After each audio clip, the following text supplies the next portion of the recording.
അഥവാ LES എന്നത് നൂതനമായ ഊർജ്ജ സംഭരണ സാങ്കേതിക വിദ്യയാണ്. ഇത് വ്യത്യസ്തമായ കാര്യങ്ങളിൽ ഉൽപ്പാദിപ്പിക്കുന്ന അധികം വൈദ്യുതി ഊർജ്ജം പിന്നീട് ആവശ്യമായ സമയത്ത് പുനരുപയോഗിക്കാവുന്ന രീതിയിലാണ് പ്രവർത്തിക്കുന്നത്.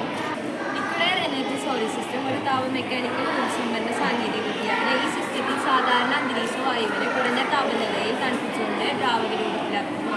ഇത് നവീകരിച്ച വായുവിനെ ഉയർന്ന സമ്മർദ്ദത്തിൽ ടാങ്കുകൾ സംഭരിക്കുകയും പിന്നീട് ആവശ്യമായ സമയത്ത് വീണ്ടും വിപുലീകരിച്ച് ടർബൈൻ വഴിയുള്ള ഉൽപ്പാദനത്തിന് ഉപയോഗിക്കുകയും ചെയ്യുന്നു.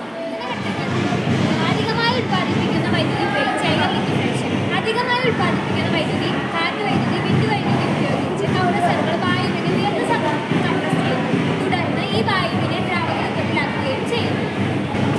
സംഭരണം. ഈ നവീകരിച്ച വായുവിനെ ഇൻസുലേറ്റഡ് ടാങ്കുകളിൽ സംഭരിക്കുകയും ഈ നവീകരിച്ച വായു പിന്നീട് ആവശ്യമായ സമയം വരെ ഊർജ്ജം സംഭരിക്കാനായി സഹായിക്കുന്നു. പുനഃസജ്ജീകരണം. ആവശ്യമായ സമയത്ത് ലിക്വിഡ് എയർ വീണ്ടും താപം നൽകി വിപുലീകരിക്കും. ഈ വിപുലീകരണം ടർബൈൻ കറങ്ങാൻ സഹായിക്കുകയും അതുവഴി വൈദ്യുതി ഉൽപ്പാദിപ്പിക്കുകയും ചെയ്യും. ഈ സിസ്റ്റത്തിൻ്റെ ലൈഫ് സ്പാൻ എന്ന് പറയുന്നത് 3 മുതൽ 4 വർഷം വരെയാണ്. അത് കാരണം നമുക്ക് അധികമായി ഉപയോഗിക്കാൻ പറ്റും.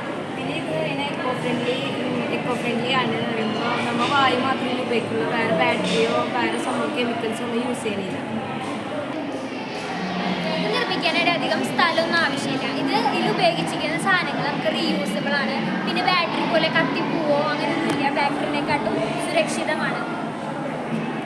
ഇത് നമ്മൾ ഇവിടെ അധികമായി കണ്ടുവന്നിട്ടുണ്ടാവില്ല. കാരണം UK, കാനഡ, ജപ്പാൻ എന്നീ രാജ്യങ്ങളാണ് വന്നിട്ടുള്ളത്. ഇത് UK തന്നെ ഒരു ഹൈവ്യൂ പവർ കമ്പനിയിലാണ് നിർമ്മിക്കുന്നത്. നമ്മൾ ഇലക്ട്രിസിറ്റി ഉണ്ടാക്കുക സോളാർ, വിൻഡ് അല്ലെങ്കിൽ വെള്ളത്തോടെ നമ്മൾ ഉണ്ടാക്കുക. നമുക്ക് സ്റ്റോർ ചെയ്യാൻ പറ്റും. പക്ഷേ ഈ സിസ്റ്റം എന്ന് വെച്ചാൽ വായു എടുത്ത് ഇലക്ട്രിസിറ്റി ഉണ്ടാക്കി സ്റ്റോർ ആക്കിയിട്ട് പിന്നെ നമുക്ക് ആവശ്യമായിട്ട് എടുക്കാൻ പറ്റും.